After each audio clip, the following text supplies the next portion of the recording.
سلام، من کیارش هستم از طرح مجازی. توی این ویدیو میخوایم با همدیگه یاد بگیریم که چجوری آبجکت های مختلف رو داخل نرم افزار افتر افکت به پرواز در بیاریم. از این تکنیک توی پروژه های استوری موشن و کلا موشن گرافیکتون میتونید برای به پرواز در آوردن اجسام کاغذی یا پارچه‌ای مثلا مثل پول، کاغذ، نامه، دستمال و اینجور چیزها استفاده بکنید و یک جلوه خاصی رو به موشنتون بدید.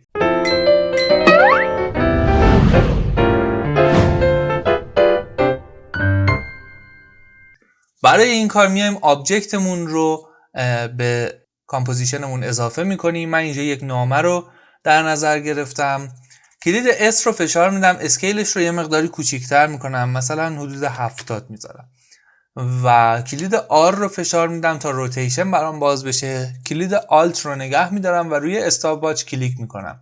اینجا عبارت تایم ضرب در 100 رو تایپ میکنم و حالا این لایه کاغذمون رو با نگه داشتن کلیدهای کنترل شیفت و زدن کلید C به یه پریکامپ تبدیل میکنم و حواستون باشه که این گزینه دوم رو حتما فعال کنید.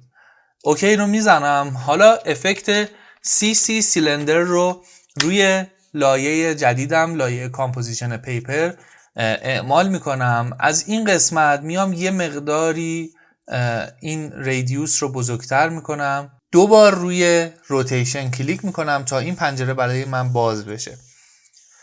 همونطور که میبینید 3 پارامتر X, Y و Z رو ما داخل روتیشن داریم که هر سه رو ما باید موشن بکنیم.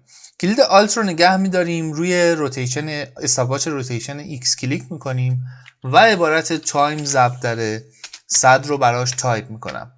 CTI رو میارم ابتدای کار و حالا این بار Alt رو نگه میدارم، روی روتیشن Y کلیک میکنم و تایم ضرب در این بار 70 میزنم و برای آخرین بار این کارها رو برای روتیشن Z هم تکرار میکنیم و این بار عدد 50 رو براش در نظر میگیریم.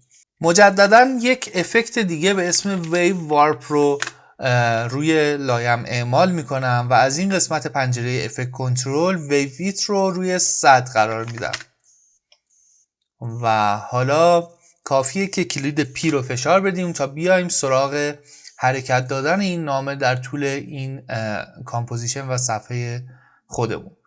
استاپ واچ پوزیشن رو در ابتدای تایملاین فعال میکنم و تا یک کی فریم ایجاد بشه و اون رو از این قسمت خارجش میکنیم. میام به وسط های تایملاینم و این نامه رو میکشم، این قسمت بالا قرار میدم و در انتهای تایملاین هم نامه رو از سمت راست صفحه و قسمت پایین خارج میکنم. همه کی فریم هامون رو انتخاب میکنیم و از قسمت راست کلیک کی فریم اسیستنت ایزی ایز رو انتخاب میکنیم تا کمی نرمتر بشه. ابزار پن رو بر میداریم و این نقطه میانی رو، کی فریم میانی رو به این شکل در میاریم. یکم میام عقب‌تر، این نقطه ابتدایی رو هم به این شکل میکنم و در انتها کی فریم پایانی رو هم یه مقداری انحنا بهش میدم تا یه حرکت طبیعی تر و نرمتری رو داشته باشیم.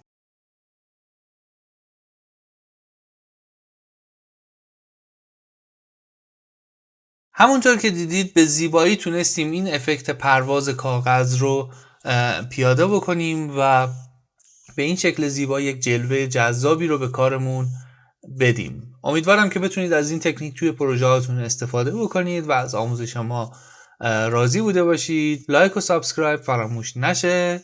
موفق باشید. خدا نگهدار.